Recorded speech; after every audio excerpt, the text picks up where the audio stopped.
Here's the story of a great profession, diagnosing broken legs and damaged toes, helping people out with their conditions.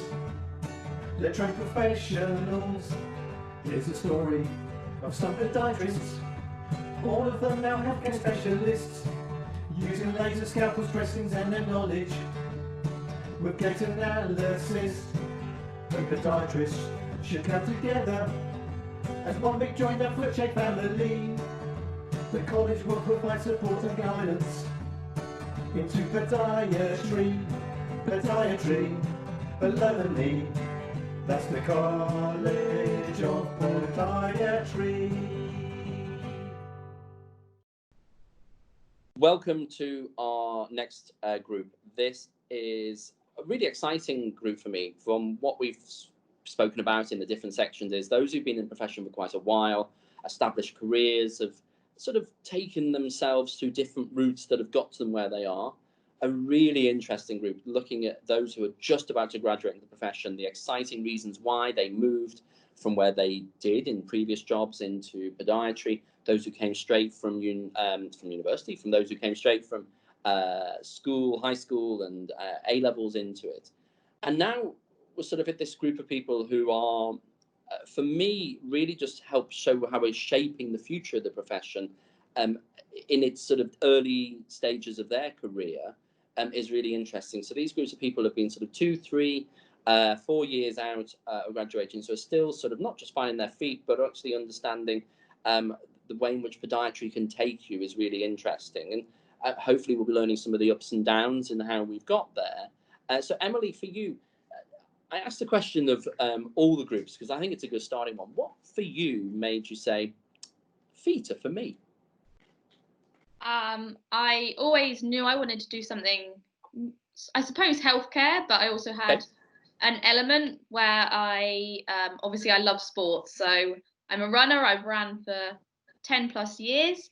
And it's something that our whole family does. So my dad actually got injured and he was like, oh, I'm going to see a podiatrist, and we were training after, so I went along.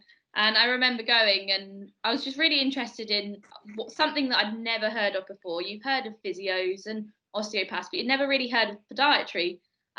So after going there, I asked if I could go back and shadow. And I think from there, I found it interesting. She did also tell me to go and shadow another podiatrist to see the different side to sports. But I really enjoyed, obviously, seeing sports, and that was more my reason to start, I suppose because I had a love for running, and podiatry was something that was the same but different to all the other healthcare professions that does that area, I guess.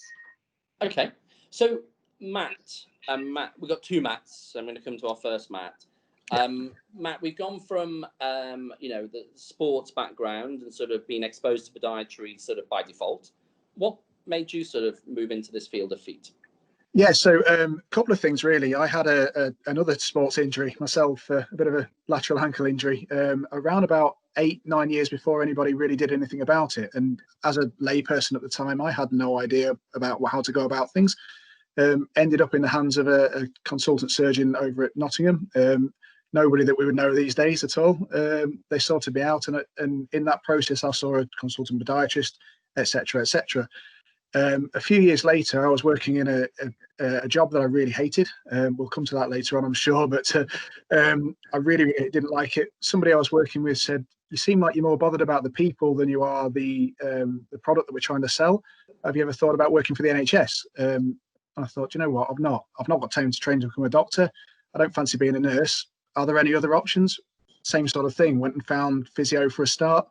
Thought there's so many of those around, you're just watering it down a little bit. So looked up podiatry, went and spoke to loads and loads of people, went on Podiatry Arena, found that fantastic resource, and got a link through to the what formerly was the University of Huddersfield Foundations course. And it's no longer in existence, unfortunately. Fantastic course, but obviously the Huddersfield degree is still there. But yeah, that's kind of where I came from.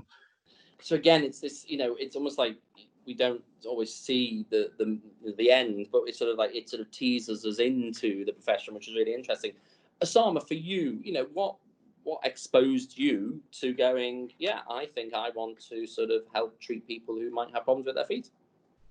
Yeah, sure. So in terms of getting into podiatry, I sort of just came off just as a school leaver. I wasn't really too sure what to do as a career option. So I had a chat with a few people, but I always knew it was going to be healthcare-y. Wasn't too sure what. So I had a chat with a friend whose brother was a podiatrist, and he kind of told me about podiatry, and I was like, I've got no idea what that is. So we had a bit of a chat, and I think what really kind of got me into it was the different facets of podiatry and the different things they can go into. I think that's what kind of got me out of all the other AHP careers, was there were so many different things that you could go into, and that's what kind of interested me. I thought, especially private practice, I thought that's quite a decent and neat idea, because you can actually convert a healthcare degree into a business. And I think that kind of aligned more into my future plans that I saw myself doing. So, and then having done a lot of research, a lot of homework online, chatting to colleagues and chatting to various different people in different NHS trusts and private practices, I thought, actually, I think podiatry is for me, and that's kind of my story of how I got into podiatry initially.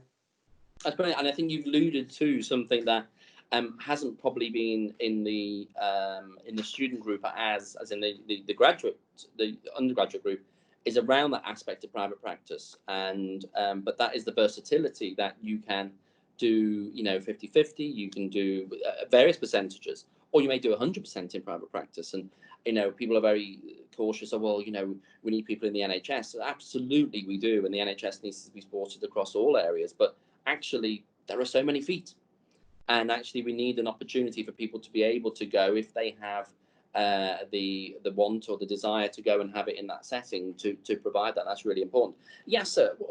On the back of those, there's 3 different areas or backgrounds of people already. What brought you into the profession? Well, this is a good question, to be honest. I get asked a lot about what made me be a podiatrist. To be honest, podiatrist was not in my agenda at all, because I was self-employed. My father was ill with Alzheimer, so we want to give him the best care at home. So I was thinking to be a nurse, a mental health nurse, so I'll be able to learn, sometimes looking after me with that. So when I looked at the courses, UCAS, and I looked at all the courses, I applied for nursing, I radiologist as well. I just want to be within healthcare, because as self-employed, I did it for the last 15 years, and I worked as an archery coach at county level within the area where I live. So I came across this word podiatry. I didn't even know what it means. So I'm curious. So I looked into it, and then I asked the nurse. I had my neighbor. She was a nurse, a senior nurse at one of the local hospitals. She was telling me all about the nursing, working night shift, and all her life worked night shift. And I didn't fancy that. So that put me off a bit. And then some of my colleagues, was pharmacists, doctors, they said, "Are you sure you want to be a nurse? Mental health, looking at, you might be able to look after your dad, doing the very caring stuff, very private stuff. But would you be able to do it for other people?" And that put a question in my head. So when I looked at podiatry, I started looking into it. I started searching and asking. So I went to shadow to my local podiatrist, and I fascinated me by the way she was one of the leaders of podiatry within the area. It's called Braithwaite, Helen Braithwaite. Yeah, I'm sure she's well known within podiatry. So I shadowed her. I started looking with the top elite runners, and that got me into interesting, because I was a runner myself. I used to do 100 meters, 200 meters, and 400 meters when I was very young. So it got me very hooked into podiatry, and I love the wide scope of that podiatry provides, or give you the potential of being a podiatrist within, biomechanics. You can be diabetes, rheumatoid arthritis. You can be anything you want, basically. And it's very unique, specialized. You can work for yourself, like my colleague Osama mentioned earlier. You can work privately as well as work with the NHS. So I love that part of it. That's what made me, go, wow, this is what I want to be. Is you got the caring, and you got the speciality. You can be a surgeon if you want to be, if you want to carry another 10, 15, 15 years. you can become a foot surgeon. It's fantastic.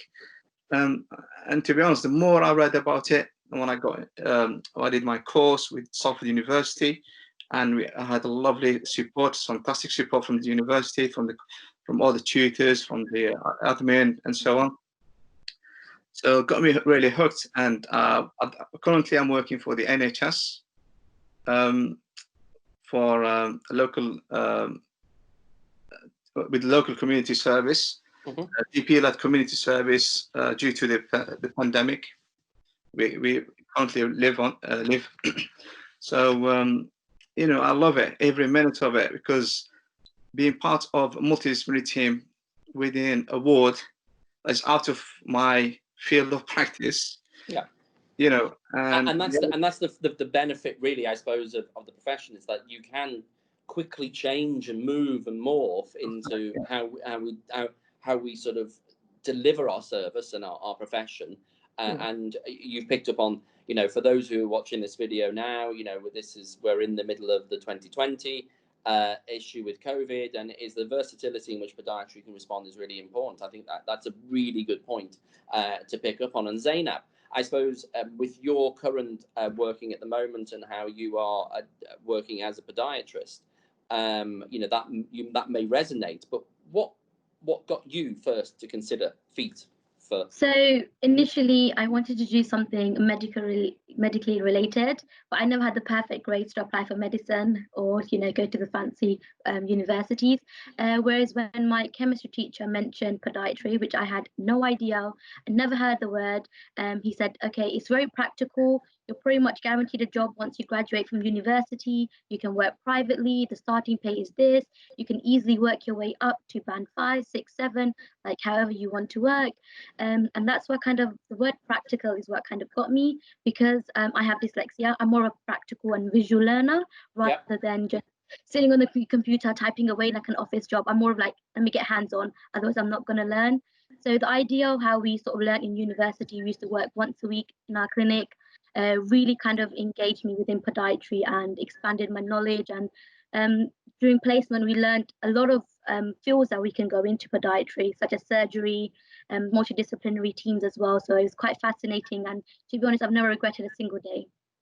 And I think you've just exemplified the fact that it is a hands-on. Yes, it's an academic course, but it allows that mixed learning approach as well, and able to do that in different ways, and supports those who may need, you know, that critical thinking done in a different way, which I think is really important. And I think that is a really good point.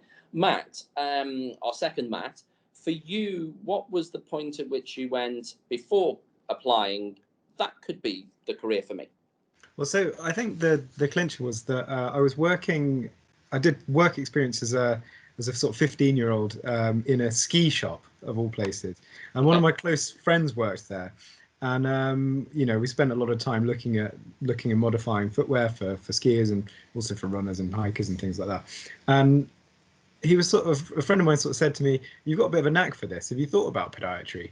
And I really hadn't at that point. I was, you know, like 15, 16. I hadn't really thought much more about anything really, but I was doing science subjects at school, and I sort of looked into it, and I was like, oh, actually that could be quite interesting. Sort of like at that stage, I was kind of interested in sort of biomechanics and sort of sports, and I thought it was quite a good way to do that without sort of maybe doing something more obvious like physiotherapy or other sort of similar subjects. I think I sort of saw that there's an opportunity to have a little niche there, and that really appealed to me. And then I sort of shadowed a few people, and they seemed to be quite happy, and you know, they didn't let on that there was anything to not be happy about. They didn't sell you. They didn't sell you the goods or the bads. And I think that's really important. Again, it's quite interesting. Some of you have said that, you know, you hadn't heard of podiatry, but other people had and mentioned it to you, which I think is a really positive thing. And for me, it's about you know, with these chats and these types of webinar type things that we're looking at doing, is about getting that name out there, that it's not a scary name. It's not, you know, it's not something to be worried about. And the benefit for me is that I've always said, you know, within the profession, and what sort of probably drew me, and I was a bit, you know, from the sports and dancing background, I had a bit of a theatre background, so I saw a lot of people who were dancing night after night after night after night, who would get injured and have problems. But it was the fact that without people just think, well, I don't think about my feet; they're a long way away. We see our faces, we see our teeth, we use our hands every day, but actually we're using our feet without even thinking about it. And it was those types of things that suddenly made me think, oh. And that is why you sort of want to go, well, what can we do about it? So that's all really interesting.